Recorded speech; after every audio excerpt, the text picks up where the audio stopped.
Since the possessor of this universe has such infinite generosity, such infinite mercy, and such infinite glory and honor, infinite glory and honor demand the disciplining of the impudent. Infinite generosity demands infinite bestowal. Infinite mercy demands beneficence worthy of it. Infinite glory and honor demand the disciplining of the impudent. Infinite generosity demands infinite bestowal. Infinite mercy demands beneficence worthy of it. However, in this mortal world and short life, only a fraction, like a drop from the sea, of millions of parts can settle and manifest. Now he is the possessor of infinite bestowal, the possessor of generosity. So does the state of the world, the human lifespan in the world, suit this infinity number? For example, a simple example. Suppose a guest is coming, a very dear friend from the military, or someone else, for example, is coming. Suppose he is coming from a distant city. He stays for 10 minutes and leaves. However, you have prepared so many things to offer him. For example, you say, "Why should you leave in 10 minutes? You need to stay here for a month. I won't let you go for less than a month," for example. Why? Because what I will offer you will only be finished then. But if you are going to bestow infinitely, you need to stay infinitely. Now God Almighty is the possessor of infinite bestowal, the possessor of generosity, and He wants to bestow infinitely. The lifespan of the world, the human lifespan in the world, only a drop from the sea will manifest from this infinity. That is, what does a person eat and drink in 60 years? He wants to make him attain his eternal beneficences in the eternal realm. Therefore, there needs to be such a realm. That is, it comes from infinity. That is, there is infinite generosity. This also requires infinite bestowal. For infinite bestowal, a person needs to be able to receive infinite blessings in order to be infinitely blessed. For a person to be able to receive infinite blessings, his lifespan needs to be infinite. His lifespan in the world is short. Then he needs to go to a place where he will have an infinite lifespan, and that is paradise. So there will be a realm of happiness worthy of that generosity and befitting that mercy. For example, bestowal varies according to the person.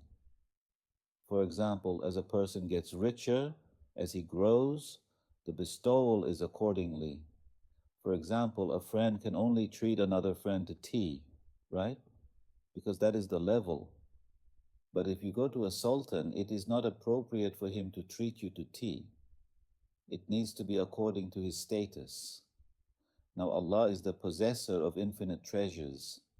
So when He bestows upon His servant, it needs to be according to His mercy, according to His infinite treasures.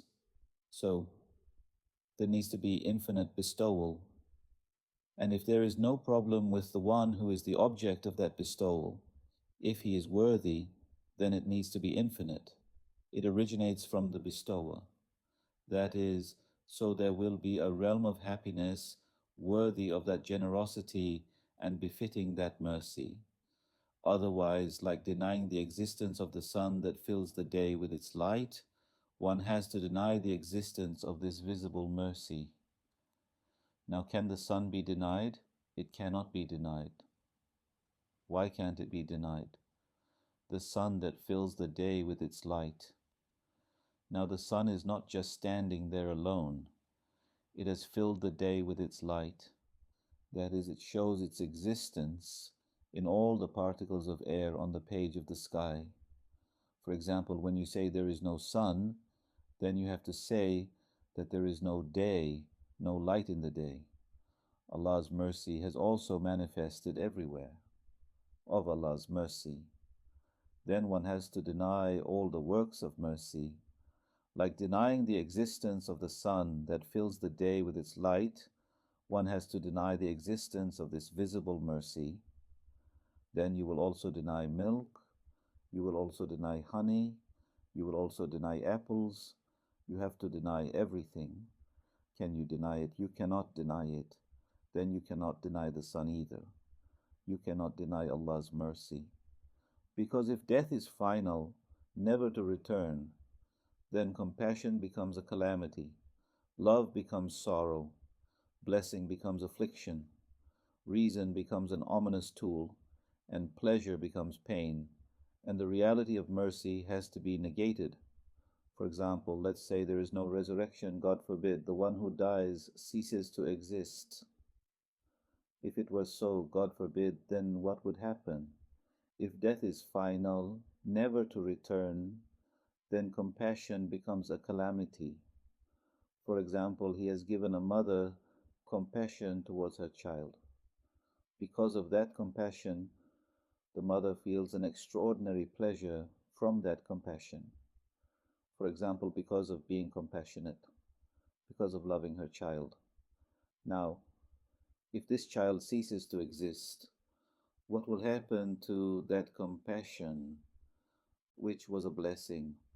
While it was something that gave pleasure, it will become something that gives torment. For example, while it was mercy, it will turn into its opposite. Love becomes sorrow. For example, you love your friend very much. For example, he died, he ceased to exist. That love will this time become sorrow for the person. That is, it will burn. It will consume the person. He is also dying. He cannot bear it, for example. Look, while it was mercy, it turned into its opposite. Blessing becomes affliction. Give, give, take all at once. Then blessing becomes affliction. Reason becomes an ominous tool. What does reason do? The past and the future, the whole world, right? It brings it to your own realm. You can think, you can contemplate. This is a blessing. Now you thought about death and what lies beyond, non-existence.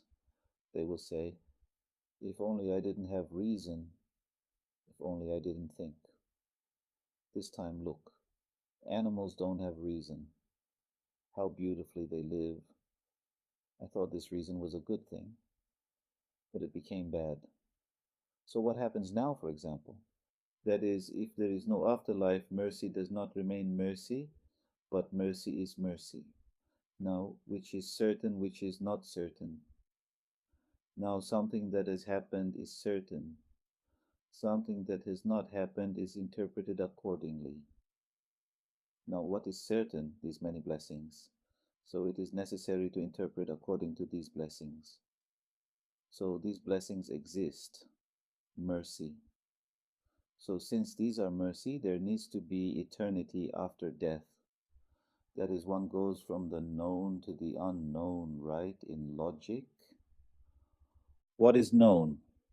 It is certain that mercy exists right now. It is certain that blessing exists. So in order for this to remain a blessing, according to this, it is said that this needs to continue. So after this mortal realm, an eternal realm will come. The reality of mercy has to be negated. That also cannot be. The negation of the reality of mercy, for example, there is no doubt, for example, some people do good. For example, you still doubt, right? He is doing good, but will something come out of it? But for example, does this mercy have any aspect that raises doubt? You cut the watermelon, what part of it will you doubt, right? For example, there are flaws in artificial things. For example, a person does not want to give. He has to give, for example. Therefore, there is a deficiency in it. That is, there is definitely a deficiency in one aspect of it. But for example, whatever Allah gives is perfect. So there is sincerity here. There is truly sincerity, right? There is something. It shows that. And then there will be a realm of retribution appropriate to that glory and honor. That is, we need to think about this immediately. Otherwise, when we look one-sidedly, the balance may be lost. That is, if we are Allah's servants, if we fulfill Allah's commands, this mercy will remain mercy. But if we deviate from the line of servitude, then what else will come in place of this mercy? There will be a realm of retribution appropriate to that glory and honor. For example, when we obey the laws that God Almighty has set in the universe, for example, when you obey electricity, you get in the elevator and press the button, right? You go up 4 floors without sweating. Why? Obedience to the law there. Because you obey, you are the object of that mercy. But if you don't obey, you climb the stairs. Then you climb the stairs, or you fall head over heels, for example, right? That is, there is the mercy of the one who obeys. For example, electricity, for example. It says you will not touch it with bare hands. Then it serves you. The moment you touch it bare, this time the thing that serves you burns you. Allah is still merciful, but because you did not obey, it burns you. That is, mercy comes with the issue of obedience. We sometimes miss that. That is, Allah will show mercy whether we obey or not. It can be like that in the world, but in the hereafter, mercy will continue for those who obey. That is, here, even disbelievers, well, Allah now has 2 kinds of laws. One is the laws of Islam that we call Sharia, and the other is the laws of creation. The one who obeys the laws of creation receives his reward. Even if he is a disbeliever, for example, working as a law of creation, Allah gives to the one who works, whether he is a believer or a disbeliever, the law, being honest, this and that. But, well, we see its result in this world. But obedience to those Sharia laws will come out in the hereafter. Does the person say, I didn't pray, look, nothing happens. Won't anything happen here? It will happen in the hereafter. That is, its result will not be here. That is, there will be a realm of retribution appropriate to that glory and honor. Because often the oppressor departs from here in his glory, and the oppressed in his humiliation. Yes, often the oppressor departs from here in his glory, and the oppressed in his humiliation. The oppressor departs with what? With his glory. The oppressed departs with his humiliation. They depart from here. So it is left to a great court. It is postponed. It's not that it is not looked at. What does it is postponed mean? It is postponed. It's not that it is not looked at. What does it's not looked at mean? It's not that it is not taken into account. It's not that it is not taken into account. That is, it is left to a great court. For example, if a murder is committed in a village, both the murderer and the murdered leave the village. Look, the man did not receive his punishment. Of course, he will not receive it there. His trial will be held in higher places. He will serve his sentence in another place. That is, the trial of the mistakes committed in this world will be held in another realm. And the results of that trial will also be in another realm. That is not its place. That is, it's not that it is not looked at, it is only postponed to another place. Here, for example, that verse comes to our mind, right? فَمَنْ يَعْمَلْ مِسْكَلَ زَرَّةٍ خَيْرًا يَرَى وَمَنْ يَعْمَلْ مِسْكَلَ زَرَّةٍ شَرًّا يَرَى. Whoever does an atom's weight of good will see its reward, he says. And whoever does an atom's weight of evil will see its punishment there. That is, everything down to its atom will be accounted for. Sometimes it even punishes in the world. The punishments that came upon the rebellious and obstinate peoples of ancient times show that man is not left to his own devices. He is always exposed to the slap of glory and zeal. The punishments that came upon the rebellious and obstinate peoples of ancient times show that, for example, a punishment comes upon the people of Noah, for example. How? The flood, right? For example, the people of Moses, right? It happens with the element of water. That is, punishment comes upon the rebellious people of every prophet, for example. It is mentioned in the Quran. What does this show? Man is not left to his own devices. He is always exposed to the slap of glory and zeal. That is, it doesn't happen up to a certain point, but when it touches God Almighty's majesty and pride, then the final punishment comes. That is, yes.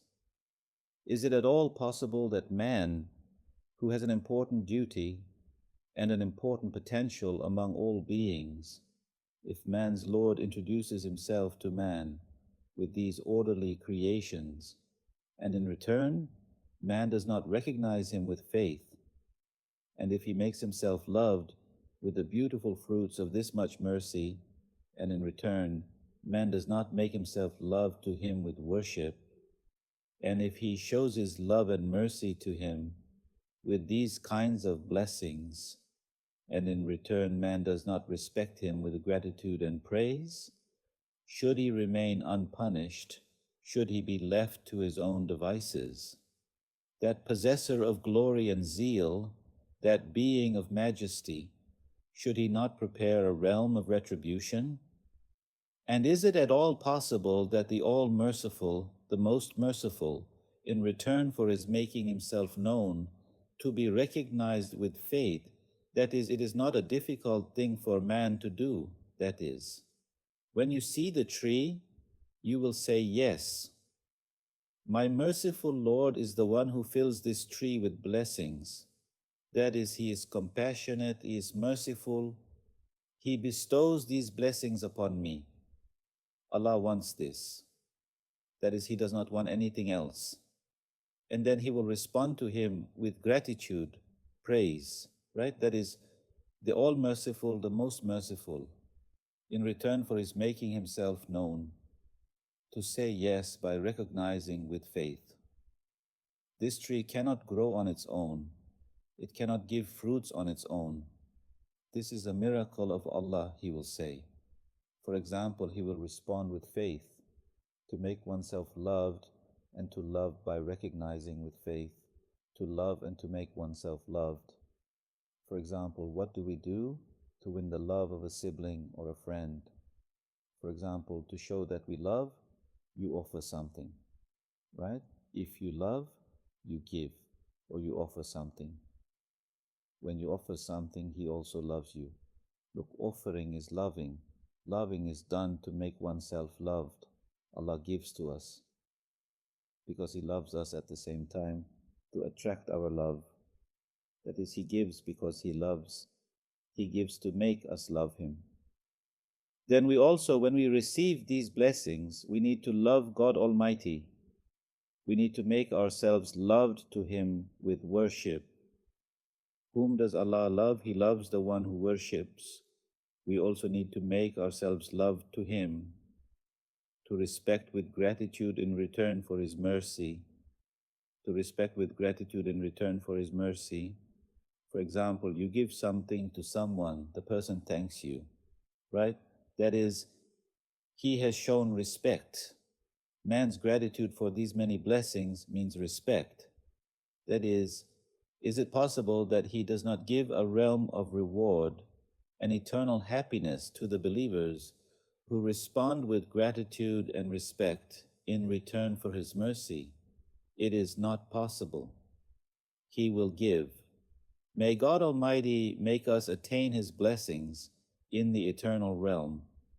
That is, but to attain the eternal realm, we need to give the equivalent of these blessings in this world. For example, God Almighty has shown us the works of his power so much. If we look at these and see Allah's power, God Almighty will say that when we take you to paradise, when we show you the works of power there, you will see there too. But the one who does not see here does not see there either. That is, does the one who does not thank for the blessings here thank in paradise? He does not thank. But the one who thanks here also thanks there. So just as the world was created for a purpose, paradise is also created for that purpose. For the meaning of paradise to be realized, we need to fulfill these duties completely here. That is, for example, let's say a painter showed you two of his paintings. You looked and didn't understand anything. Will he show you his other paintings? We didn't understand anything from this, right? That is, after showing this world, if we can read this world, if we can comprehend the meanings, the rest will come. That is, he will say, okay, the meanings that manifest in paradise will also come. But if we do not fulfill our duties here, then there is no point in going to paradise either. That is, we need to fulfill these duties. And what is needed to fulfill those duties? More things. That is, we need to read RİSALE-İ a lot. We need to read it well. We need to understand it. Because we can only understand this book of the universe with RİSALE-İ, right? When we read RİSALE-İ, we can understand by reading Risal. That is like comprehending all the meanings, being able to think. God Almighty has bestowed a RİSALE-İ, for example. As we read it, as we understand it, look, we read 2 pages, right? How full of meanings it is. That is, we can understand when we read it. That is, it is not understood without reading. Therefore, it is necessary to read a lot. After all, we came for faith, right? The thing of coming for that faith is this. That is, there are many issues, meanings in faith. This is also something that comes with reading. That is, our main duty is reading. So may God Almighty grant success. May He remove the obstacles, God willing. Choose.